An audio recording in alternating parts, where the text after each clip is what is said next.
Hello. Shaji അണ്ണൻ്റെ പെണ്ണുമ്പിള്ളിക്കും ഒരു പ്രത്യേക തരം ജീവിതമാണ്. നമുക്കതൊന്ന് കേൾക്കാം കേട്ടോ. ഈ പെണ്ണ് പറയണതെന്ന് എനിക്ക് മനസ്സിലാവുന്നില്ല. സംഭവം കണ്ടു. സായി അഭിഷേക് സിജു നന്ദന ഒരു സംഭവം ഉണ്ടായിരുന്നു. അതിൽ സായി ജിൻഡോനെ പറഞ്ഞത് ജിൻഡോക്കാർക്ക് ഇഷ്ടപ്പെട്ടിട്ടില്ല. അത് വേറെ കാര്യം. പക്ഷെ ഞാനൊരു കാര്യം പറ്റേ, സായിന്റെ ഉള്ളിൽ ഒരു ചെറിയല്ല ഒരു നല്ല ഫയർ ഉണ്ടെന്ന് എനിക്ക് ആ ഒരു സംസാരം കണ്ടപ്പോ എനിക്ക് മനസ്സിലായി. കാരണം സായി പറഞ്ഞിട്ടുണ്ടായിരുന്നു ഇന്നലെ നടക്കുന്നോ സൈഡിന്നോ ഇവിടുന്ന് വേണമെങ്കിൽ കുത്തിക്കോ, പക്ഷെ നേരിട്ട് വന്ന മുന്നേ കുത്തിക്കഴിഞ്ഞാൽ നിങ്ങളെ ഞാൻ അടിച്ചില്ലാതാക്കും. പിന്നെ നിങ്ങൾ ടോപ്പ് ഫൈവിൽ കയറില്ല. കാരണം സായി അത്രയും കോൺഫിഡൻസ് ആയിട്ട് അങ്ങനെ പറയുന്നുണ്ടെങ്കിൽ സായിന്റെ കയ്യിൽ എന്തോ ഉണ്ടെന്നല്ലേ. എന്താണെങ്കിലും അതൊരു ഫയർ, ഒരു സീക്രട്ട് ഏജന്റിന്റെ സംഭവമാണ് സായിന്റെ ഉള്ളിൽ ഉള്ളത്.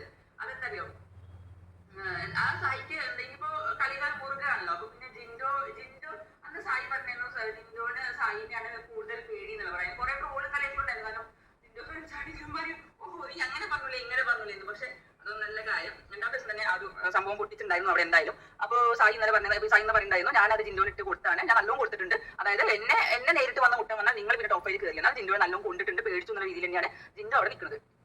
ജിൻഡോനെ എങ്ങനെയായാലും ടോപ്പ് ഫൈവിൽ കയറിയാൽ മതിയല്ലോ. കപ്പടിക്കാണല്ലോ, കാരണം ഓൾറെഡി വിന്നറാണല്ലോ. ബയോല് അവിടെ ഇൻസ്റ്റാഗ്രാം ബയോല് ജിൻഡോ ഓൾറെഡി വിന്നറാണല്ലോ. അപ്പോൾ ജിൻഡോന്റെ മനസ്സിൽ വിന്നറാവാൻ തന്നെയുള്ള പപ്പാടാണ്. അപ്പോൾ സായിനെ തുടങ്ങാൻ ഞാൻ ഇതുവരെ കണ്ടിട്ടില്ല. ജിൻഡോ സായിക്ക് കളിക്കുന്നൊന്നും നമ്മൾ കണ്ടിട്ടില്ല.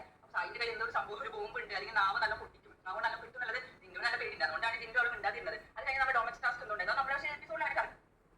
എന്ത് വാഴക്കയാണ് മോളെ, വാഴക്കയുടെ കെട്ടിയോളെ നീ പറയണത്?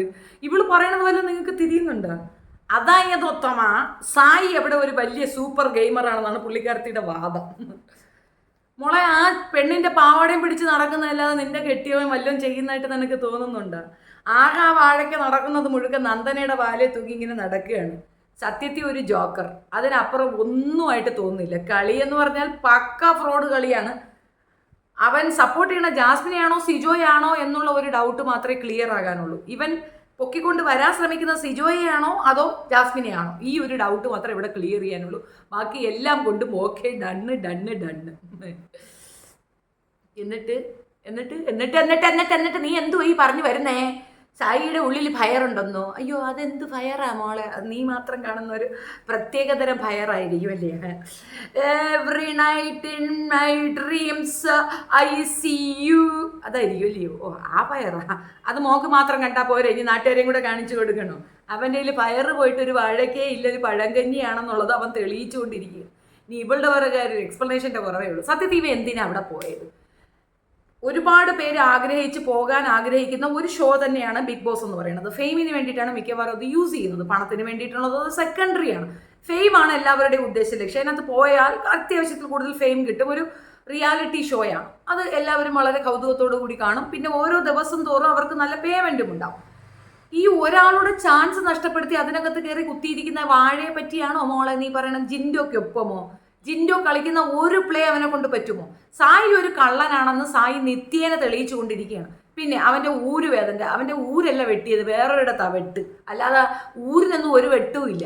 ഈ പറയുന്ന രീതിയിൽ ആളുകളെയും പൊതുസമൂഹത്തെയും ഒക്കെ പറ്റിക്കുന്ന, അതായത് അതിനകത്തേക്ക് വരാൻ നിന്ന ആൾക്കാരെയും കണ്ടസ്റ്റന്റിനെയും ആകെ മൊത്തത്തിൽ ബിഗ് ബോസിനെ പോലും പറ്റിച്ചിട്ട് നിൽക്കുന്ന ഒരു കള്ളൻ.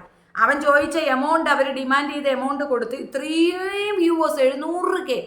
ഏഷ്യാനെറ്റിന് സ്വന്തം വില അറിയത്തില്ല, അതുകൊണ്ടാണ്. ഏഷ്യാനെറ്റിന് അത്യാവശ്യത്തിൽ കൂടുതൽ ആളുകൾ വ്യൂ ചെയ്യുന്നുണ്ട്, മില്യൺ സബ്സ്ക്രൈബേഴ്സ് ഉണ്ട്. അത് തന്നെ ഇനഫാണ്. ഈ വാഴയുടെ സബ്സ്ക്രൈബേഴ്സിനെ കൊണ്ട് എന്തെങ്കിലും നേട്ടം ഉണ്ടെന്ന് തെറ്റിദ്ധരിച്ചാൽ ഏഷ്യാനെറ്റിനോട് ഒന്നും പറയാനില്ല. ആക്ച്വലി ഒരു പറ്റം ആൾക്കാരുണ്ട് യൂട്യൂബേഴ്സിൻ്റെ കൂടെ നിൽക്കുന്നവർ. അതിൽ എല്ലാവരും തന്നെ അങ്ങോട്ടും ഇങ്ങോട്ടും ഉള്ള എല്ലാവരെയും സബ്സ്ക്രൈബ് ചെയ്തിട്ടുണ്ട്. ഇപ്പോൾ അവർക്ക് ഒരു 1 മില്യൺ ആൾക്കാരല്ല 10 മില്യൺ ആൾക്കാരുണ്ടെങ്കിൽ അത്രയും പേര് തന്നെ ബാക്കിയുള്ളവർക്കും അതിൻ്റെ കൂടെ വന്നിട്ട് ഉള്ള സബ്സ്ക്രൈബേഴ്സാണ്. പിന്നെ ജാസ്മിൻ്റെ ആൾക്കാരെന്ന് പറഞ്ഞാൽ കൊച്ചു പിള്ളേരാണ് കൂടുതലുള്ളത്, കൊച്ചു മക്കളാണ്. കാരണം അവർക്ക് അതായത് ടീനേജ് പ്രായത്തിലുള്ള പിള്ളേർ, ഒരു 15, 16 ആ ലെവലിലുള്ള കുട്ടികളാണ് അവൾക്ക് അധികമായിട്ടുള്ള സബ്സ്ക്രൈബർ ആയിട്ടിരിക്കുന്നത്. ആ കുട്ടികളുടെ വ്യൂ കിട്ടുമായിരിക്കാം.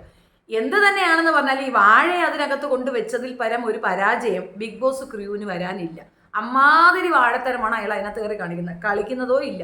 പോരാതെ അവനിക്ക് സ്പെഷ്യൽ കെയർ കൊടുത്ത് അവനെ ഊട്ടി ഉറക്കി അവിടെ കിടത്തേണ്ട ഒരു ഗതികേടിലേക്ക് ഈ പറയുന്ന ക്രൂ മെമ്പേഴ്സ് എത്തിയിട്ടുണ്ടെന്നുള്ളതാണ് നമുക്ക് മനസ്സിലാകുന്നത്. എനിക്കെങ്ങനെയാണ് മനസ്സിലായത്. പക്ഷേ വാഴത്തോട്ടത്തിലെ വാഴസായിയുടെ വാഴപ്പെണ്ണുമ്പോൾ പറയണതെന്ന് വെച്ച് കഴിഞ്ഞാൽ അവൻ്റെ ഉള്ളിലെ വയറുണ്ടത് നിങ്ങൾ കണ്ടേനും. ആ വയർ ഞാൻ കണ്ടില്ല. ഇപ്പം ആരെങ്കിലും വയർ കണ്ടിട്ടുണ്ടെങ്കിൽ കമൻറ്റിൽ പറഞ്ഞാൽ മതി, ഞാൻ കണ്ടോളാം ആ വയർ എന്തായിരുന്നു എന്ന്. ആകെ മൊത്തത്തിൽ നനഞ്ഞ പടക്കമാണ്. അതിനേക്കാൾ വേറെ എന്തെങ്കിലും പറയാനുണ്ടെങ്കിൽ അതുകൊണ്ട് അവന് പേരിടണമെങ്കിൽ ഒരുപാട് പേരുകളിടാം. എന്തായാലും ഞാനിട്ട പേര് അവന് പഴങ്കഞ്ഞി എന്നാ. വാഴ പഴങ്കഞ്ഞി, അത്രേ ഉള്ളൂ. ഒരു പഴങ്കഞ്ഞിയാണ്. പിന്നെ പഴങ്കഞ്ഞിയെ നമ്മൾ കളിയാക്കരുത്, കാരണം പഴങ്കഞ്ഞി അത്രയും ബലമുള്ളൊരു സാധനമാണ്. ഇനി അതും പറഞ്ഞുകൊണ്ട് വേണമെങ്കിൽ വാഴ പെണ്ണുമ്പിള്ള എഴുന്നേറ്റിട്ട് വരും. എൻ്റെ കൊച്ചെ, ആകുന്നത് ചെയ്താൽ പോരെ, ആകാത്ത പണിക്ക് പോകണം. വായിക്കാത്തിട്ട് എന്ന് എന്തൊക്കെ പറയണമെന്നല്ലാതെ എന്തെങ്കിലും ഒരു കാര്യശേഷിയുള്ള, കാര്യപ്രാപ്തിയുള്ള, വിവരമുള്ള സാധനമാണോ കൊച്ചി ഇരുന്നുകൊണ്ട് പറയണത്? വല്ല കോക്കനാട്ട് മനസ്സിലായി ആർക്കെങ്കിലും? അവിടോ ഒരു വാഴ, നീയും അതിനേക്കാൾ വലിയ വാഴ, മുറ്റുവാഴയാണെന്ന് തെളിയുക. നീ അതിനകത്ത്, അതിനകത്ത് പോയി കേട്ടോ. എന്നിട്ട് അവനോട് കാര്യങ്ങളൊക്കെ പറഞ്ഞു കൊടുക്കുന്നുണ്ട്. പുറത്ത് നടക്കുന്ന എന്താണെന്ന് പറഞ്ഞു കൊടുത്തിട്ട് അവൻ മാറി പറയില്ലെന്ന്. എന്നിട്ട് രഹസ്യമായിട്ട് അവൻ്റെ അടുത്ത് പറഞ്ഞു കൊടുത്തത് ഷിജോയാ ജയിക്കാൻ പോണേന്ന്. ഷിജോയെ ജയിപ്പിക്കണ്ടായോ? ഷിജോയെ ജയിപ്പിച്ച് ഷിജോയ്ക്ക് കപ്പെടുത്ത് കൊടുക്കുമ്പോൾ ഒരു പെർസെൻറ്റേജ് അവന് കിട്ടും. ഇനി ജാസുമോളാണെങ്കിൽ ജാസുമോൾ ജയിച്ചാലും ജാസുമോൾ ഒരു പെർസെൻറ്റേജ് കൊടുക്കും. അപ്പോൾ ഒരു അഡ്ജസ്റ്റ്മെൻറ്റ് സാധനം. ഇതിൽ നിന്ന് നിങ്ങൾക്ക് എന്ത് മനസ്സിലായി? നമ്മൾ വളരെ ആഗ്രഹത്തോടു കൂടി, അതിശയത്തോടു കൂടി കാണുന്ന ഈ ഷോയെ ഏറ്റവും മോശമായ രീതിയിൽ വക്രീകരിച്ച്, വളച്ചൊടിച്ച്, നശിപ്പിച്ച്, നാരാങ്കല്ലാക്കി നമുക്ക് തന്നെ തരുന്നു. ഇത്രയും നാൾ അവിടെ ഇരുന്നുകൊണ്ട് അവസ്ഥ അവസ്ഥ എന്നൊക്കെ പറഞ്ഞിട്ട് അതിനകത്ത് പോയി അവൻ കാണിക്കുന്ന അതിനെക്കാട്ടി ദുരവസ്ഥ എന്ന് മാത്രമേ എനിക്ക് പറയാനുള്ളൂ. ആകെ മൊത്തത്തിൽ വാഴക്കൂട്ടം. ഇന്നത്തെ ടാസ്കിൽ തന്നെ നിങ്ങൾ കണ്ടിട്ടില്ലായിരുന്നോ? നന്ദനയെ ബൂസ്റ്റപ്പ് ചെയ്യാണ്. അയ്യോ, പെങ്ങളൂട്ടിയെ പൊക്കിക്കൊണ്ടുവരികയാണ്. വെണ്ണീല ചോട്ടിലെ മറ്റേ കുന്തം. ഒന്നും പറയാനില്ല കേട്ടോ. എന്തായാലും കൊള്ളാം, നല്ല കഥയായിപ്പോയി. ഇവൻ കള്ളനാണെന്ന് തെളിയിക്കാൻ തന്നെ ഒരു കാര്യം കൂടെ പറഞ്ഞുതരാം. നടുവേദനയുണ്ടെന്ന് പറയണം. ഇന്നലത്തെ ടാസ്ക് നിങ്ങൾ കണ്ടിട്ടുണ്ടാകും. ഒരു കാലിൽ ബാലൻസ് ചെയ്ത് നിൽക്കേണ്ടത്. ഇവിടെ നടുവേദനയുള്ളവർ രണ്ട് കാലിൽ ബാലൻസ് ചെയ്യാൻ പറ്റത്തില്ല. അരമണിക്കൂറിൽ കൂടുതൽ നിൽക്കാൻ പറ്റത്തില്ല. കാലുവേദനയേക്കാൾ ഭീകരമാണ് ഈ നടുവേദന. തണ്ടല് വേദന വന്നാൽ ഒരു അരമണിക്കൂർ തികച്ച് നിൽക്കാക്കത്തില്ല. അപ്പോൾ ഒരു മണിക്കൂർ ശിഷ്ടവും നിന്നേക്കുന്നത്. അപ്പോൾ അതിൽ നിന്ന് മനസ്സിലായില്ലേ അവൻ്റെ ഊരുവേദന കള്ളത്തരമാണെന്ന്. എന്തായാലും ബിഗ് ബോസ് അതിൽ വിജയിച്ചിട്ടുണ്ട്. ഇവൻ കള്ളനാണ് എന്നുള്ളത് തെളിയിക്കാനായിട്ട്. ഒരു ബാക്ക് പെയിനിന് ബെഡ് ഇട്ട് കൊടുക്കുന്നു, മറ്റതിട്ട് കൊടുക്കുന്നു. വേറൊരു കാര്യമുണ്ട്, ഈ പറയുന്ന പീപ്പിൾസ് റൂമിനകത്ത് പ്രേതമുണ്ട്. അതിനകത്ത് കയറുന്നവർക്കൊക്കെ നടൽ വേദന ഉണ്ടാകുമെന്നാണ് അവൻ പറഞ്ഞു വെച്ചിരിക്കുന്നത്. അവന് പേടിയുള്ള റൂമാണ്. ഈ സാധനം പുറത്തേക്ക് വിട്ടിട്ടില്ല. പക്ഷേ ഇടയ്ക്കിടയ്ക്ക് നമ്മൾ ഇങ്ങനെ ലൈവിൽ കൂടെ കാണുന്നുണ്ട്. അവരങ്ങനെ ഒരു സംസാരം അതിനകത്തുണ്ട്. അതിനകത്ത് കയറുന്നവർക്കെല്ലാം ഊരുവേദന ഉണ്ടാകും. നട്ടലുള്ളവർക്കല്ലേ നട്ടല് വേദന വരും. ഇവന് നട്ടല് വേദന വരാൻ അതെ അവിടെ കിടക്കുന്ന പോയിട്ട് തണ്ടല്ലുള്ളവനിക്കല്ലേ തണ്ടല് വേദന വരുള്ളൂ. ആ വേദന ഇല്ലാത്തവനിക്ക് എന്ത് വേദന വരാം? അതും ഒരു ഡ്യൂപ്ലിക്കേറ്റ്. ആകെ മൊത്തത്തിൽ അവൻ കാറിനകത്തിരുന്ന് ആളുകളെ പറ്റിക്കുന്നത് പോലെ തന്നെ ബിഗ് ബോസിലും പോയി ആളുകളെ പറ്റിക്കുന്നു. അതിനേറ്റപടി സപ്പോർട്ട് പറയാനായിട്ടൊരു വാഴ കൊച്ചും ഈ കൊച്ചിരുന്നുണ്ട് അലിക്കുന്നത് കേൾക്കാനായിട്ട് കുറേ മലരുകളും. അത്രയും എനിക്ക് പറയാനുള്ളൂ. താങ്ക് യു, നന്ദി, നമസ്കാരം. നിങ്ങളുടെ അഭിപ്രായങ്ങൾ കമൻറ്റിൽ എഴുതിയിടുക. ജാസുമോളുടെ കൂട്ടുകാരികൾ വന്ന് എഴുതിയിടുന്നതൊക്കെ എഴുതിയിടുന്നത്. ദയവ് ചെയ്ത് ഉപദ്രവിക്കരുത് കേട്ടോ. എനിക്കൊന്നും പറയാനില്ല. എന്നെ ഉപദ്രവിക്കരുതെന്ന് മാത്രമേ എനിക്ക് പറയാനുള്ളൂ. Thank you.